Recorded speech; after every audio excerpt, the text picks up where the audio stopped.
اب ہم پڑھیں گے سجدہ تلاوت. اس میں بھی بہت لوگ پریشان رہتے ہیں. سجدہ تلاوت کی مشروعیت. علماء نے سجدہ تلاوت کے مشروع ہونے پر اجماع کیا ہے کہ یہ سجدہ کرنا چاہیے. ٹھیک ہے. اور انہوں نے اس کے واجب ہونے میں اختلاف کیا ہے. واجب وہ ہوتا ہے جس کے چھوڑنے پر گناہ لازم. ٹھیک ہے. بس جمہور کے نزدیک یہ سنت ہے. جمہور کے نزدیک یہ سنت ہے. بے شک جن لوگوں کو اس سے پہلے علم دیا گیا، جب ان کے سامنے اسے پڑھا جاتا ہے تو وہ ٹھوڑیوں کے بل سجدہ کرتے ہوئے گر جاتے ہیں اور کہتے ہیں ہمارا رب پاک ہے. بے شک ہمارے رب کا وعدہ یقیناً ہمیشہ پورا کیا ہوا ہے. اور وہ ٹھوڑیوں کے بل گر جاتے ہیں، روتے ہیں، اور قرآن انہیں عاجزی میں زیادہ کر دیتا ہے. یہ ہوتے ہیں اہل علم کہ جن کو قرآن عاجزی میں زیادہ کرتا ہے. یعنی اگر کوئی شخص قرآن پڑھ کر اس کے اندر عاجزی نہیں آئی نا تو گویا اس نے کچھ نہیں پڑھا. ہمبل ہونا ضروری ہے. سجدہ تلاوت واجب نہیں ہے. جمہور علماء کے ہاں مشہور ہے کہ تمام کے تمام سجدہ تلاوت سنت ہے، واجب نہیں ہے. جو سجدہ تلاوت کرے تو ایسا کرنا صحیح ہے، اور جو سجدہ تلاوت نہ کرے تو اس کے ذمہ کچھ نہیں ہوگا، جیسے کہ عمر رضی اللہ عنہ سے یہ وارد ہوا ہے. عمر بن خطاب سے روایت ہے، انہوں نے جمعہ کے دن ممبر پر سورۃ النحل تلاوت فرمائی. جب آیت سجدہ پر پہنچے تو ممبر سے نیچے اترے، پھر سجدہ کیا اور لوگوں نے بھی آپ کے ساتھ سجدہ کیا، یعنی سجدہ تلاوت. یہاں تک کہ جب اگلا جمعہ آیا تو آپ نے ممبر پر پھر اسی سورت کی تلاوت فرمائی. جب آیت سجدہ پر پہنچے تو فرمایا اے لوگو، ہم آیت سجدہ پڑھ رہے ہیں، جس نے اس پر سجدہ کیا اس نے ٹھیک اور درست کام کیا، اور جس نے نہ کیا اس پر کوئی گناہ نہیں. تاہم عمر رضی اللہ عنہ نے سجدہ نہ کیا. وہ لوگوں کو سکھانا چاہتے تھے کہ اس میں آپشن ہے، جو کر سکتا ہے وہ کرے، جس نے نہیں کیا اس کو گناہگار نہ سمجھا جائے. سجدہ تلاوت سنت ہے. تلاوت کرتے ہوئے سجدے والی آیت آنے پر نبی صلی اللہ علیہ وسلم اور آپ کے صحابہ کرام کے نقش قدم پر چلتے ہوئے سجدہ تلاوت کرنا سنت ہے، اس لیے کہ آپ صلی اللہ علیہ وسلم اپنے صحابہ کے درمیان بیٹھ کر تلاوت کرتے، اور جب آپ ایسی آیت سے گزرتے جس میں سجدہ ہوتا تو آپ سجدہ کرتے اور صحابہ بھی آپ کے ساتھ سجدہ کرتے. سجدہ تلاوت کی اہمیت. نبی صلی اللہ علیہ وسلم اور صحابہ کا سجدہ تلاوت کا اہتمام کرنا. ابن عمر سے روایت ہے کہ نبی صلی اللہ علیہ وسلم قرآن کی قرات کرتے تھے، بس آپ اس سورت کی قرات کرتے جس میں سجدہ ہوتا تو آپ سجدہ کرتے اور ہم بھی آپ کے ساتھ سجدہ کرتے، حتیٰ کہ ہم میں سے بعض کو اپنی پیشانی رکھنے کے لیے بھی جگہ نہ ملتی. پورا کراؤڈ جو تھا وہ سجدے میں گر جاتا تو دوسرے کی پیٹھ پہ جیسے سجدہ ہوتا. پھر ابو رافع سے روایت ہے، انہوں نے کہا میں نے ابو ہریرہ کے ہمراہ نماز عشاء ادا کی. انہوں نے نماز میں اذا السماء انشقت کی قرات کی تو اس میں سجدہ کیا. میں نے کہا یہ کیا ہے؟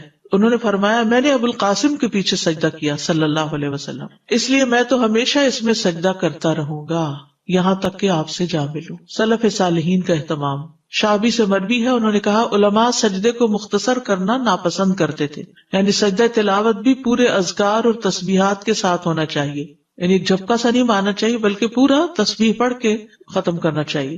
اور وہ اس بات کو بھی ناپسند کرتے تھے کہ جب وہ آیت سجدہ پر پہنچے تو وہ سجدہ کیے بغیر اس پر سے گزر جائیں. سورۃ نجم کے سجدہ تلاوت پر سب کا سجدہ کرنا. ابن عباس سے روایت ہے کہ نبی صلی اللہ علیہ وسلم نے سورہ نجم میں سجدہ کیا اور آپ کے ہمراہ اس وقت تمام مسلمانوں، مشرکین اور جن و انس نے سجدہ کیا. ابو ہریرہ کہتے ہیں کہ نبی صلی اللہ علیہ وسلم کے پاس سورہ نجم لکھی گئی، جب سجدہ والی آیت پر پہنچے تو آپ نے سجدہ کیا اور ہم نے بھی آپ کے ساتھ سجدہ کیا، اور دوات اور قلم نے بھی سجدہ کیا، وہ بھی جھک گئے، لیکن ایک شخص نے سجدہ نہیں کیا تھا. تو وہ عبداللہ بن مسعود کہتے ہیں کہ وہ اس حال میں قتل کیا گیا کہ وہ اللہ کے ساتھ کفر کرتا رہا، یعنی کفر کی حالت میں ہی فوت ہوا. سجدہ تلاوت کرنے پر شیطان کا رونا. ابو ہریرہ سے روایت ہے، انہوں نے کہا کہ رسول اللہ صلی اللہ علیہ وسلم نے فرمایا جب ابن آدم آیت سجدہ کی قرات کرتا ہے پھر سجدہ کرتا ہے تو شیطان روتے ہوئے وہاں سے ہٹ جاتا ہے. وہ کہتا ہے ہائے اس کی ہلاکت.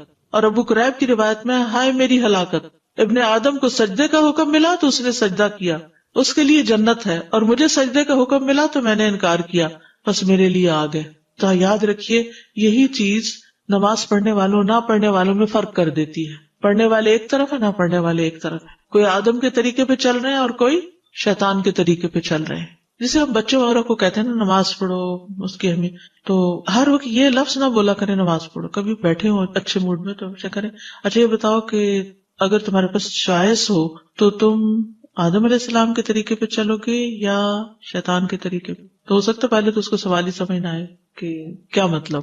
تو آپ کہیں گے آدم علیہ السلام کو جب حکم ملا تھا تو انہوں نے سجدہ کیا تھا، اور شیطان کو حکم ملا تو اس نے نہیں کیا تھا، تو تم کیا کرنا چاہتے ہو؟ تم اپنے لیے کیا پسند کرو گی؟ ایسے سوال ضمیر جگاتے ہیں، سوچنے پر مجبور کرتے ہیں، چوائس دیتے ہیں، اور پھر عمل کرنا آسان ہوتا ہے۔ تو لوگوں کا ضمیر جگایا کرے، ان کی انا نہیں جگایا کرے۔ کسی بھی معاملے میں جب کسی کی انا جاگ پڑتی ہے نا تو اس کو پھر کنٹرول کرنا بڑا مشکل ہے، اس کو سمجھانا بڑا مشکل ہے، اور جب ضمیر جاگتا ہے تو لوگوں کے دل پگھلنے لگتے ہیں، پھر وہ اس کو لے لیتے ہیں، اور اس کے لیے صرف حکم دینے کی بجائے اور آرگیو کرنے کی بجائے، دلیل لانے کی بجائے اور بحث کرنے کی بجائے خیر خواہی کے ساتھ دل کی پوری سنجیدگی کے ساتھ سوال کیا تاکہ دوسرا بات سمجھ جائے، کیونکہ اصل ہمارا مقصد کیا ہے کہ یہ شخص مشکل سے بچ جائے کسی طرح، ورنہ ہمیں کیا لگے، اس کی مرضی جو چاہے کرتا پھر، پر چین نہیں آتا نا، کیسے چھوڑ دیں؟ اور پھر اس شخص کے گھر میں ہونے کی وجہ سے پورے گھر میں ایک نحوست، اگر ایک بندہ بھی نہیں پڑھتا گھر میں نماز تو گھر میں نحوست ہے، اور پھر وتواصوا بالحق وتواصوا بالصبر ہمارا فرض ہے، جب ہم فرض ادا کر دیں گے تو پھر اللہ تعالیٰ اس مصیبت کو ٹال دے گا، کیونکہ امر بالمعروف نہ کرے پھر پکڑ ہے۔ ایک عورت نے اپنا طریقہ لکھا ہوتا، کہیں پڑھا تھا میں نے، کہ وہ اپنا ہاتھ بھگوتی، اس پہ خوشبو لگاتی اور پھر پیار سے اپنے شوہر کے چہرے پر ہاتھ پھیرتی تو اٹھ جاتا، اس کو اٹھتے اٹھتے اچھا خوشبودار ہاتھ کے لمس ملتا تو اٹھ جاتا، پھر ایک چائے کا کپ بنا دے، بس ضمیر جگاتے ہیں۔ دعا کریں، دعا بہت ضروری ہے۔ ریسنٹلی کسی سے میری ملاقات ہوئی تو کہنے لگے ہمارے والد 80 سال کی عمر کے، اور اب جا کر انہوں نے تھوڑا سا اس طرف توجہ کی ہے، مدر ان کی لیکچر لگا دیتی تھی اور وہ بھی ساتھ تھوڑا بہت سنتے تھے، تو ان کے اندر بھی ہلچل ہو گئی۔ اللہ کے ہاتھ میں ہدایت ہے، پتہ نہیں کب پلٹ جائے اور پچھلے سارے ہی گناہ معاف ہو جائے۔ ہمارا کام تو دعا اور کوشش۔ سجدہ تلاوت والی آیات سے سجدہ کیے بغیر نہ گزرنا۔ عقبہ بن عامر کہتے ہیں کہ میں نے رسول اللہ صلی اللہ علیہ وسلم سے کہا، اللہ کے رسول کیا سورہ الحج میں 2 سجدے ہیں؟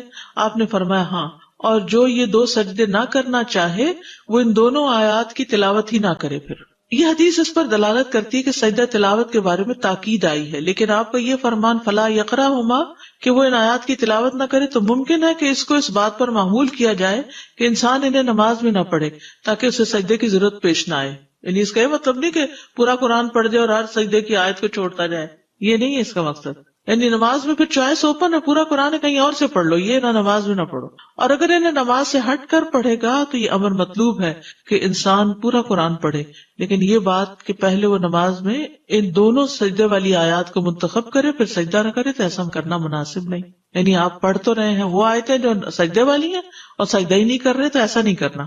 یا آپ کا مقصد یہ تھا کہ اس کی اہمیت بہت ہے اور اس میں تاخیر نہیں کرنی چاہیے۔ سجدہ تلاوت کا طریقہ، نمبر 1 طہارت۔ اس میں کوئی شک نہیں کہ زیادہ افضل یہی ہے کہ انسان وضو کر لے، یعنی وضو سے ہو، لیکن اگر وضو نہیں تو سجدہ نہ چھوڑے، سجدہ کر لے۔ سجدہ تلاوت کے لیے طہارت کی شرط نہیں لگائی جائے گی، کیونکہ انسان جنابت کے علاوہ تمام حالات میں قرآن پڑھ سکتا ہے، اور اگر سجدہ کی آیت آ جائے تو وہ سجدہ کرے گا، خواہ وہ طہارت کی حالت میں ہو یا نہ ہو۔ قبلہ رخ ہونا ممکن ہو تو قبلہ رخ ہو جائے، لیکن اگر مشقت ہو اس میں نہ ہو پائے تو جدھر بھی رخ ہو سجدہ کر سکتا ہے انسان، لیکن مسنون طریقہ یہی ہے کہ اگر ممکن ہو تو سجدہ تلاوت کے لیے قبلہ رخ ہوا جائے۔ امام زہری کہتے ہیں کہ اگر تم حالت اقامت میں سجدہ کرو، یعنی گھر پہ ہو، مسجد میں ہو، تو قبلے کی طرف رخ کر کے کرو، اور اگر تم سوار ہو تو پھر جدھر تمہارا رخ ہو اس میں تم پر کوئی مواخذہ نہیں۔ تکبیر کہنا، ابو قلابہ اور ابن سیرین سے مروی ہے، ان دونوں کا کہنا ہے کہ جب آدمی نماز کے علاوہ سجدہ تلاوت کرے گا تو اللہ اکبر کہے گا۔ ٹھیک ہے، آپ قرآن پڑھ رہے ہیں، پڑھتے پڑھتے آیت سجدہ آ گئی تو آپ کیا کریں گے؟ اللہ اکبر کہہ کے سجدے میں جائیں گے، لیکن بعد میں سلام کی ضرورت نہیں۔ جب سجدے سے سر اٹھائیں گے تو سلام نہیں کریں گے، اور یہ ایک ہی سجدہ ہے، 2 نہیں ہے۔ سجدہ سہو 2 سجدے ہیں، لیکن سجدہ تلاوت ایک سجدہ ہے۔ سجدہ تلاوت میں سلام کرنا مشروع نہیں۔ ابن تیمیہ کہتے ہیں سجدہ تلاوت اور سجدہ شکر کے بارے میں کسی ایک نے بھی نبی صلی اللہ علیہ وسلم یا صحابی سے یہ نقل نہیں کیا کہ ان میں سلام بھی ہوگا، اور نہ ہی صحابہ سلام پھیرتے تھے۔ ٹھیک، یہ ہے نماز کے باہر سجدہ تلاوت کا طریقہ۔ نماز کے اندر سجدہ تلاوت کا طریقہ، تکبیر کہہ کر سجدے میں جانا۔ سجدہ تلاوت میں جانے اور اٹھنے کے لیے تکبیر کہنا، مثلا آپ نے سورۃ اذا السماء انشقت پڑھی ہے تو سجدے والی جگہ پہ پہنچ کے آپ اللہ اکبر کہہ کے سیدھے نیچے چلے جائیں گے سجدے میں، رکوع نہیں کریں گے، ڈائریکٹ سجدہ کریں گے، اور جب سجدہ کر لیں گے تو اٹھتے ہوئے پھر کیا کہیں گے؟ اللہ اکبر کہیں گے۔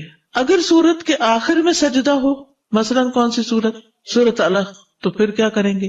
اگر سورت کے آخر میں سجدہ ہو اور مزید تلاوت نہ کرنی ہو تو پہلے سجدے کے لیے تکبیر کہی جائے گی، سجدہ تلاوت ادا ہوگا، پھر تکبیر کہہ کر اٹھا جائے گا اور کھڑے ہو کر رکوع کے لیے تکبیر کہہ کے رکوع پہ جایا جائے گا، یعنی یہ سجدہ الگ کیا جائے گا اور پھر کھڑے ہو کے رکوع کر کے دوبارہ پھر وہ سجدے اور آگے نماز کنٹینیو کی جائے گی۔ واضح؟ اوکے۔ ابن عثیمین کہتے ہیں نماز میں سجدہ تلاوت بالکل اسی طرح ہے جیسے نماز میں عام سجدہ ہوتا ہے۔ کیسے ہے؟ جیسے عام سجدہ ہوتا ہے نماز کا، ویسے ہی سجدہ تلاوت ہے۔ نہیں سمجھ آئی؟ جیسے نماز کا سجدہ کرتے ہیں ویسے ہی سجدہ تلاوت ہوتا ہے۔ اب سمجھ آ گئی؟ اوکے۔ یعنی سجدہ تلاوت میں جانے اور اٹھنے کے لیے تکبیر کہے، اور اس میں کوئی فرق نہیں کہ سجدہ تلاوت قرات کی آخری آیت میں آیا ہو اور اس کے بعد سورت ختم ہو گئی ہو یا قرات کے درمیان میں آؤ، جب بھی وہ سجدے میں جائے گا تکبیر کہہ کے ہی جائے گا، پھر جب رکوع کرنے لگے تو اس وقت رکوع کے لیے تکبیر کہے۔ یہاں دو تکبیرات مسلسل کہنے پر کوئی حرج نہیں، کیونکہ ہر تکبیر کا سبب الگ الگ ہے۔ واضح؟ سجدہ تلاوت کی مسنون دعائیں۔ حضرت عائشہ سے مروی ہے، وہ کہتی ہے کہ رسول اللہ صلی اللہ علیہ وسلم رات کو قرآن کے سجدوں میں سجدہ کرتے ہوئے یہ دعا تکرار سے پڑھا کرتے تھے، ایک دفعہ نہیں کئی بار۔ سجد وجہی للذی خلقہ وشق سمعہ وبصرہ بحولہ وقوتہ، میرا چہرہ اس ذات کے لیے سجدہ ریز ہے جس نے اس کو پیدا کیا اور اپنی طاقت اور اپنی قوت سے اس کی سماعت اور اس کی بصارت بنائی، یعنی کان آنکھ اللہ نے اپنی قوت سے بنائے۔ ابو سعید خدری رضی اللہ عنہ سے مروی ہے کہ انہوں نے کہا میں نے خواب میں دیکھا گویا کہ میں درخت کے نیچے ہوں اور گویا کہ درخت سورت صاد پڑھ رہا ہے، یعنی اس سے آواز آ رہی تھی سورت صاد کی۔ پھر جب وہ آیت سجدہ پر آیا تو اس نے سجدہ کیا، درخت نے بھی، اور اپنے سجدے میں کہا اللہم اغفر لی بہا، اللہم حط انی بہا وزرا واحدث لی بہا شکرا وتقبلها منی کما تقبلت من عبدک داود سجدتہ۔ ٹھیک ہے، یہ تقبلتا ہے، اے اللہ اس سجدے کی وجہ سے مجھے بخش دے، اے اللہ اس کے ذریعے میرے بوجھ دور کر دے، یعنی زندگی کے جو بوجھ ہوتے ہیں نا وہ سجدوں سے دور ہوتے ہیں، اور میرے لیے اس کے ذریعے شکر نعمت پیدا کر دے اور اسے مجھ سے قبول فرما لے، جیسا کہ تو نے اپنے بندے داؤد سے ان کا سجدہ قبول فرمایا تھا۔ قرآن مجید میں آتا نا وَخَرَّ رَاكِعًا وَأَنَابَ۔ تو میں رسول اللہ صلی اللہ علیہ وسلم کے پاس صبح کے وقت گیا اور آپ کو اس کی خبر دی کہ میں نے ایسا خواب دیکھا ہے۔ آپ نے فرمایا اے ابو سعید تم نے بھی سجدہ کیا؟ میں نے کہا نہیں۔ آپ نے فرمایا کہ تم درخت کی نسبت سجدہ کرنے کے زیادہ مستحق تھے۔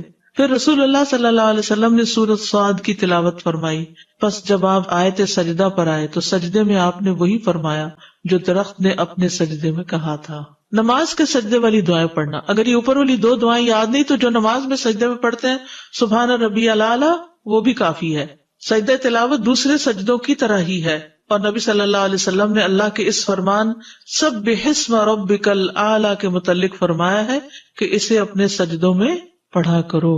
تو اس پر ہم کہتے ہیں کہ جب انسان سجدہ تلاوت کرے تو وہ کہے سبحان ربی الاعلی، سبحانک اللہم ربنا وبحمدک اللہم اغفر لی، اللہم لک سجدت وبک آمنت ولک اسلمت، سجد وجہی للذی خلقہ وصورہ وشق سمعہ وبصرہ بحولہ وقوتہ، اللہم اکتب لی بہا اجرا وحط انی بہا وزرا واجعلها لی عندک ذخرا وتقبلها منی کما تقبلتها من عبدک داود۔ تو اگر انسان اس کے علاوہ کوئی دعا پڑھے جب اسے یہ حفظ نہ ہو تو کوئی حرج نہیں۔ اگر جیسے سجدہ تلاوت کوئی پڑھی یا کوئی بھی سورہ پڑھی جس میں آخر میں سجدہ ہے اور پھر سجدہ کیا اور پھر اٹھ کے کوئی اور سورہ شروع کر دی، جی کوئی حرج نہیں، ٹھیک ہے، ایسا بھی کر سکتے ہیں۔ مکروہ ٹائم پر کر سکتے ہیں سجدہ تلاوت، مکروہ ٹائم جیسے فجر کی نماز کے بعد۔ جی یہ سبب کا سجدہ ہے نا۔ السلام علیکم استاذ، اس کا مطلب ہے کہ نماز میں اگر سجدہ تلاوت آ جائے تو وہ نہیں چھوڑ سکتے، وہ کرنا ہی کرنا ہے ہر صورت میں۔ جی کرنا چاہیے، چھوڑنا نہیں چاہیے۔ اس لیے آپ نے دیکھو کہ رمضان میں ہمیشہ امام کرتے ہیں، کسی بھی مسلک کسی بھی مسجد کہیں بھی چلے جائیں سبھی کرتے ہیں اپنی تلاوت اگر کر رہے ہیں۔ جی افضل یہی ہے، کرنا ہی چاہیے، اللہ ہی کہ کوئی مجبوری ہو جائے، اگر ٹیپ ریکارڈر چل رہا ہو، آڈیو چل رہی ہو کہیں تو بس جھک جائیے، لیکن یہ کہ اگر نہ جھکے تو کوئی حرج نہیں ہے۔ اس میں کہتے ہیں کہ تلاوت کرنے والا جھکے تو آپ جھکے. تو اب اس میں شک ہے کہ جب وہ تلاوت کر رہا تھا وہ جھکا تھا کہ نہیں. اگر وہ جھکا تھا تو ہمیں بھی جھک جانا چاہیے. 10 دفعہ پڑھے ایک ہی سجدہ ہوگا. جی آپ یقین کریں کہ بیچ میں تلاوت بریک کر کے اس وقت جھک جانا اچھا لگتا ہے. جی فریش بھی ہو جاتے. جیسے آپ نے دیکھا ہوگا ابھی نماز پڑھنے کے بعد آپ کی کیفیت ایک دم پھر اچھی ہو گئی. پڑھتے پڑھتے تھک جاتے, پھر بیچ میں نماز آئی, نماز پڑھی, پھر فریش ہو گیا مائنڈ. تو ایسے سجدہ تلاوت بھی, تلاوت کرتے کرتے انسان ذرا نیند میں آنے لگتا ہے, پھر سجدہ کرتا ہے تو پھر ذرا فریش ہو جاتا ہے.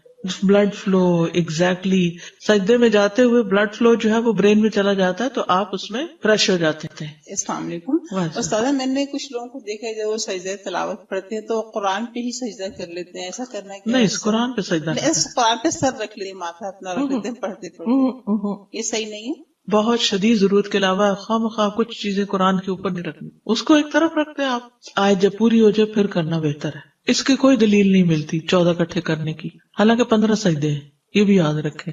اچھا وہ جو لوگ قرآن خوانی کرواتے ہیں کہ آپ قرآن پڑھ دیں ہم سجدے کم کر دیں گے, بس ایک جب نئی چیز خود ایجاد کی تو پھر سارا دین شروع ہو گیا نا, پھر تو حد ہی ختم ہو گئی, ہر چیز اپنے ہاتھ میں لے لی. میں بچوں کو قرآن پڑھاتی ہوں تو عموماً ان کو پڑھاتے پڑھاتے بار بار وہ آیت سجدے والی پڑھانی پڑتی ہے, پھر وہ بچے بھی پڑھتے ہیں تو ہم سرکل میں بیٹھے ہوتے, پھر اس صورت میں کیا کروں؟ بس آخر میں ایک سجدہ سب کر کے اٹھ جائے. ٹھیک, تو اس کے لیے بچے آگے بیٹھے ہو, کوئی حرج نہیں, اس میں نماز والی شرائط نہیں ہے. جتنی ہو سکے اتنا تو بہت اچھا ہے, لیکن اگر نہیں ہو سکتی تو بھی کر لینا. یعنی اصل کیا ہے کہ سجدے والی بات آئی اور ہم جھک گئے تو آؤ جھک جائیں, بس اتنی سی بات ہے. سجدہ شکر, سجدہ شکر کی اہمیت. سجدہ شکر ان عظیم عبادات میں سے ہے جن کے ذریعے بندہ اللہ جل و علا کا شکر ادا کرتا ہے, کیونکہ اس میں اپنے جسم کا سب سے معزز ترین حصہ یعنی چہرہ زمین پر رکھ کر اللہ کے لیے خضوع اختیار کیا جاتا ہے, اور اس کے ذریعے دل اور زبان اور تمام اعضاء سے اللہ کا شکر ادا کیا جاتا ہے. نبی صلی اللہ علیہ وسلم کا خوشی ملنے پر سجدہ شکر ادا کرنا. ابو بکرہ سے مروی ہے کہ نبی صلی اللہ علیہ وسلم سے روایت کرتے ہیں کہ جب آپ کے پاس کوئی خوشی والی خبر آتی یا آپ کو کسی بات کی خوشخبری دی جاتی تو آپ فوراً اللہ کا شکر ادا کرنے کے لیے سجدے میں گر پڑتے. ہم نے زندگی میں کتنی دفعہ ایسا کیا, کتنی ہی گڈ نیوز سنی ہوگی, کتنی ہی خوشخبریاں سنی ہوگی, کبھی بچے کی ولادت کی, کبھی کسی بچے کی کامیابی کی, کبھی کسی کی شادی کی, لیکن ہم خوشی کا اظہار عموماً اللہ کی نافرمانی سے کرتے ہیں, جبکہ خوشی کا اظہار اللہ کی فرمانبرداری سے اور اس طریقے اور اس کام سے کرنا چاہیے جو انسان کو اللہ کے قریب کر دیتا ہے. نبی صلی اللہ علیہ وسلم کا ایک موقع پر لمبا سجدہ شکر ادا کرنا.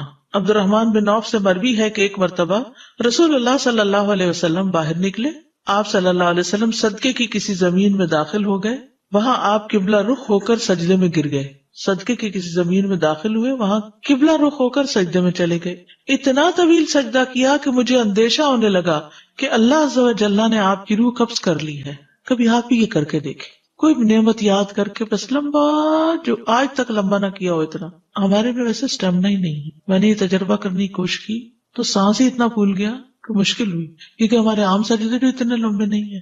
لیکن کریے گا ضرور انشاءاللہ. اس بات میں شکر کہ اللہ تو نے ہمیں سجدہ صاحب کا طریقہ سکھا دیا, یہ سجدہ شکر ہے. وہاں آپ قبلہ رخ ہو کر سجدے میں گر گئے اور اتنا طویل سجدہ کیا کہ مجھے اندیشہ ہونے لگا کہ اللہ عز و جل نے آپ کی روح قبض کر لی ہے. میں دیکھنے کے لیے آپ سے قریب ہو کر بیٹھ گیا تو آپ نے اپنا سر اٹھا کر فرمایا کون ہے؟ میں نے عرض کیا عبد الرحمن ہوں. آپ نے فرمایا کیا ہوا؟ یعنی آپ اتنے محب تھے کہ آپ کو یہ خیال ہی نہیں رہا کہ یہ پریشان ہوا ہے. میں نے کہا اللہ کے رسول آپ نے ایسا سجدہ کیا کہ مجھے اندیشہ ہونے لگا کہ اللہ عز و جل نے اس میں آپ کی روح قبض کر لی.